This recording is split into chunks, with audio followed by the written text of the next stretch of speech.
Hey everyone, welcome to my channel. Today we're looking at Golang CLI. So the first thing we want to do is get set up with a directory. To do this, go into your Go source, github.com folder, make a project directory, and then open that up with a IDE. I've chosen Visual Studio Code just because there's a really good Go extension that integrates really well with it. Once inside, you're going to want to open up a new terminal. This is so we can do a Go mod init. We're going to be using Go version 1.14.2 in this tutorial, so Go modules is already sort of baked into that. After that, you just want to start by creating a CMD folder. So we're going to use like a two folder top level directory in this project, and inside CMD you're going to just create a main.go. From here we're just going to add the package main, and to start with we're just going to do a simple hello world program, which is really simple. Just do a main function and an FMT print line.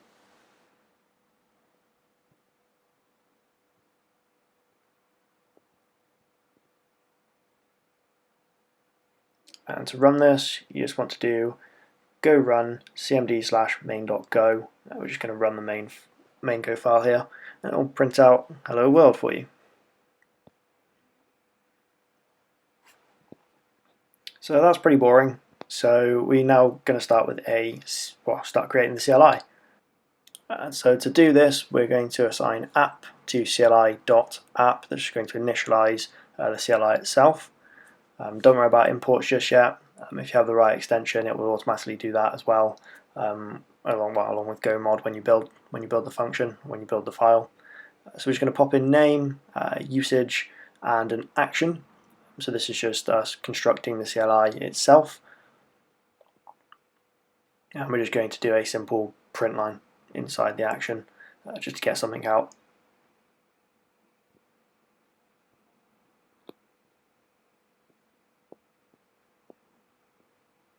For those of you who are new to Go, the initializing the error on the line above this it's not initializing, it's the return value.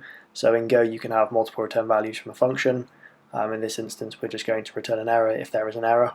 Obviously in our case we're just going to return nil as that. And of course we need our leading commas. Once we've done that, we're just going to sort of set up error. So error or error is equal to app.run. So if there's no error, then it will never sort of exit. It's always going to continuously run here. Obviously if it does fail, then we're just going to put a fatal. And I did a control or command S, and as you can see, the imports just automatically updated themselves. I don't know why I do a go tidy there. Okay, mod tidy. So we're just going to run it again, and you'll see that it outputs from the command line instead now. So we've got a different print message. You can see if I go over to the Go mod file, you'll see that it automatically imported your fave/CLI, and the Go sum file is just all of the imports that also relies on. So that's quite a handy thing whenever you're building your applications, that it will always pull in what it can. So I'm just going to do a go run cmd main.go dash or help, and that's just going to pull up the main CLI itself. So you've got the name, the usage, and the commands. And obviously if I run the hello command, then it will automatically print out what was in the CLI. But this is quite cool, but we don't necessarily want it to just run hello. This is just a very static function that we've got. So we want to create a package or pkg folder, and we want to create another folder in there called actions, and under actions commands.go. So this will be our main folder for the commands that we want in our CLI. So what we can do is we can pull all of this out of the main function and put this into our new commands.go. So we're going to want something like I don't know, maybe a status command or something. So we're just going to create our main commands function. That main.go, or sorry, the main function is going to call, and we want to put all this code inside of it.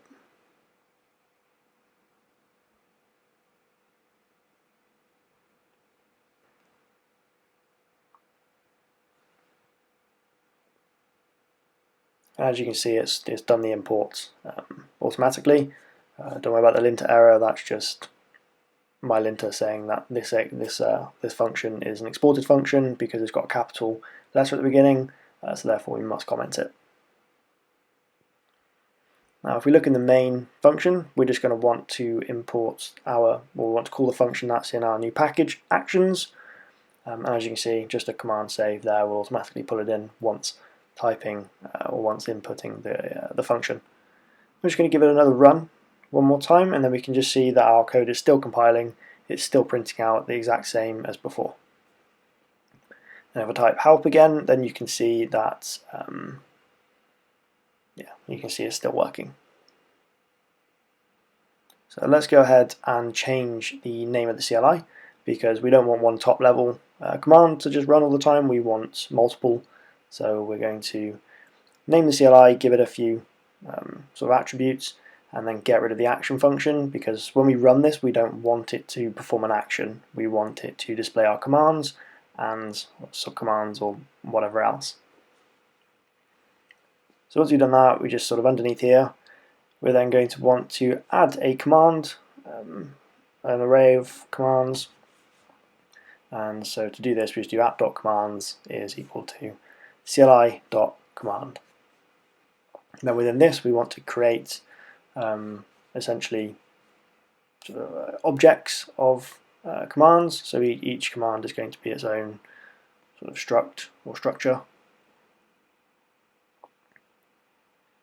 So it's going to give it a name, so it's going to say status, and we're going to give it a usage, and then obviously after that we're going to give it an action to perform when we call this command.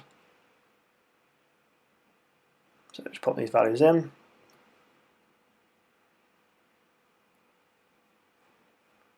And all this action is going to do is, again, we're just going to do a print line, a simple print line, just to show that it works and we can see a flow. Inside the action we obviously want to pass through the context, which I kind of skipped over earlier. And all this does is just making sure that these pointers are pointing to memory addresses in Golang to say that this is the CLI that we want, and it's all going to be sort of followed through all the way through the commands. It's not going to be sort of mix and match. In Golang, frames of memory is immutable anyway, so you can't change them, which kind of gets a bit messy later on, but we'll cover that in a different video.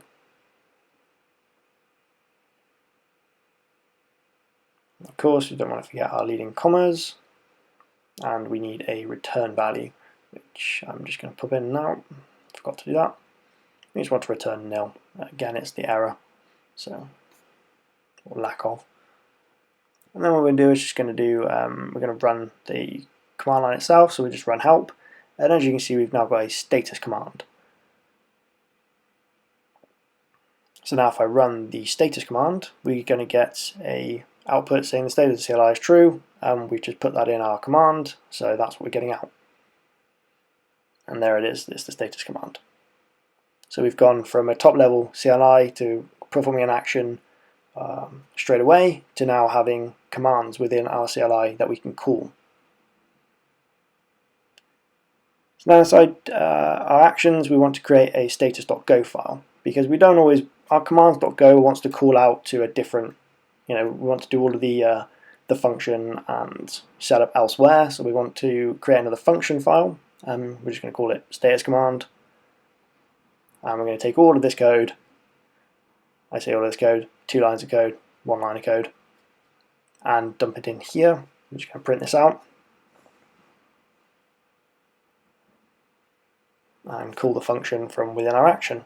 So this keeps the commands.go file slim, because if you have many commands it can start to get really messy. So it's just sort of adding a layer of abstraction. Again, the linter's just moaning, so we'll add in a comment.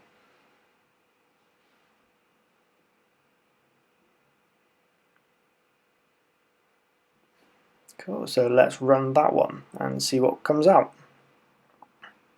You see we've got the status command, and if we run it, it'll say again, so we've got the print line, which is cool, so that's working. The flow through is fine. So that's really cool, but what if we want to add flags and we want to add sort of different parts to this status command? So let's just go in and add a CLI.flag. And within these flags, this library has got different types of flags. We're just going to pop in a string flag, and we're just going to give it a name and a usage, just as we did before. And it's the very same concept. We can have subcommands, but it's pretty much the same as a command, so there'd be no point in really showing you that.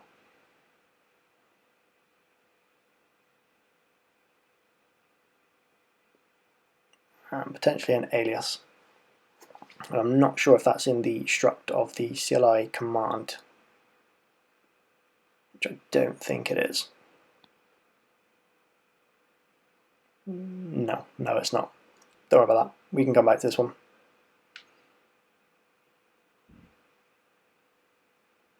Okay, that'd be a really good way to shorten down our flag. No, it's not in there.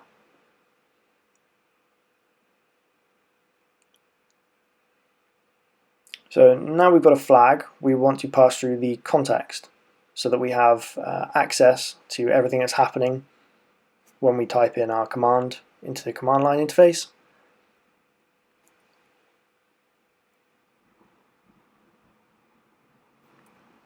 So as you can see there, we've typed this out, we've now got the status, help, and you can see the flag test string. So yeah, we want to pass through context, and then obviously it's only failing because it's expecting nothing to come through to this function, so we just pop it in here.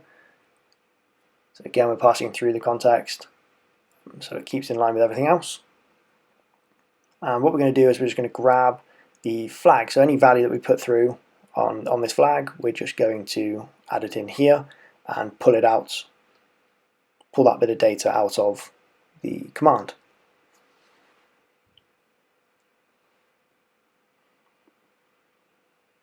So if we just pop it in here in this print line, and voila.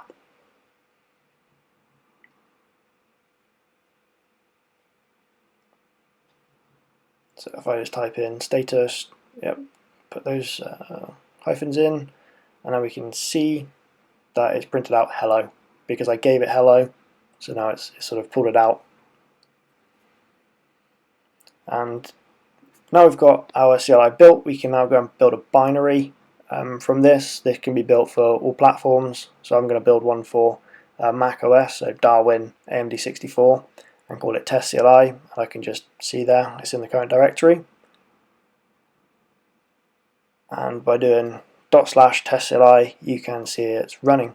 It is a built binary now. I can go and make one for Windows, but if all I've got to do is change the operating system to Windows and add .exe at the end.